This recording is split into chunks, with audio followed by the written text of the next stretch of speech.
നമ്മൾ പണ്ട് കാലങ്ങളിൽ നമ്മളെ വീടുകളിലുള്ള ഗ്രാൻഡ് മദേഴ്സ് അല്ലെങ്കിൽ ഗ്രാൻഡ് പാരൻസ്, അത് വല്യമ്മമാർ വല്യപ്പന്മാരൊക്കെ അടയ്ക്ക വെറ്റില പുകല ഒക്കെ കൂട്ടിയിട്ട് നമുക്ക് മുറുക്കാറുണ്ട്.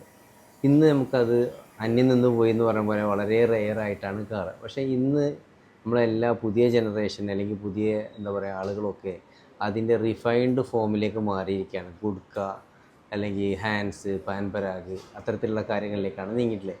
പലപ്പോഴും ഇത്തരത്തിലുള്ള ഉപയോഗിക്കുന്ന ആളുകൾ ഉപയോഗിക്കുന്നുണ്ടോ എന്ന് പോലും നമുക്ക് തിരിച്ചറിയാൻ പറ്റാത്ത അവസ്ഥയിലാണ്.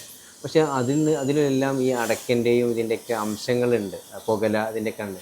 നമ്മൾ വിചാരിക്കും പുകയില മാത്രമാണ് ഡേഞ്ചർ എന്ന്. എന്നാൽ അങ്ങനെയല്ല. ഈ അടയ്ക്ക അരയ്ക്കനട്ട് എന്ന് പറയുന്ന സാധനം, അതിൽ 2 കെമിക്കൽ കണ്ടൻ്റ് ഉണ്ട്. ആ 2 സാധനങ്ങൾ നമ്മളുടെ ഈ കവിളുകളിൽ ഫൈബേഴ്സ് നാരുകൾ വരാൻ സഹായിക്കും പറഞ്ഞാൽ അത് കാരണമാവും.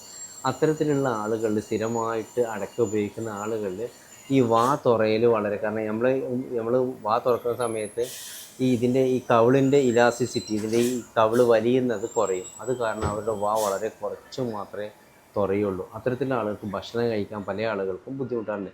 എനിക്ക് അത്തരത്തിലുള്ള ഒരു പേഷ്യൻ്റ് ഇതുപോലെ അടയ്ക്ക ഉപയോഗിച്ച് അല്ലെങ്കിൽ പാൻപരാഗ് യൂസ് ചെയ്ത് ഈ വാ തുറയൽ കുറഞ്ഞതിന് ശേഷം അയാൾക്ക് സർജറി ചെയ്തു.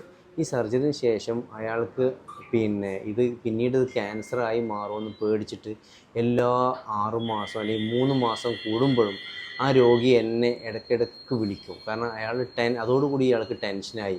അയാൾ അടയ്ക്കയും ബാക്കിയുള്ള അത്തരത്തിലുള്ള എല്ലാവിധ കെമിക്കലുകളും യൂസ് ചെയ്ത് നിർത്തിയതിന് ശേഷവും അയാൾ പ്യുവർ വെജിറ്റേറിയനിലേക്ക് മാറി.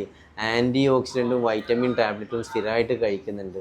ഓരോ 6 മാസം കൊണ്ട് ഡോക്ടറെ കാണിക്കുന്നു. എന്നാലും അദ്ദേഹത്തിനുണ്ടായ ആ മെൻ്റൽ ട്രോമ, ഇത് അന്ന് ആ വാ തുറക്കാൻ പറ്റാത്ത വന്ന അവസ്ഥ അദ്ദേഹത്തിന് വളരെ മാനസികമായിട്ട് അദ്ദേഹത്തെ തളർത്തി.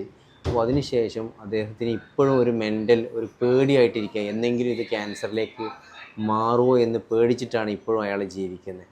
അപ്പോൾ ഈ അടയ്ക്ക എന്ന് പറയുന്ന സാധനം അത്ര സിമ്പിളല്ല. അത്തരത്തിലുള്ള ഹാൻസ്, പാൻപരാഗ് എന്നിവ ഉപയോഗിക്കുന്ന ആളുകൾ പ്രത്യേകം ശ്രദ്ധിക്കണം എന്ന് മാത്രമാണ് എനിക്ക് പറയാനുള്ളത്. Thank you.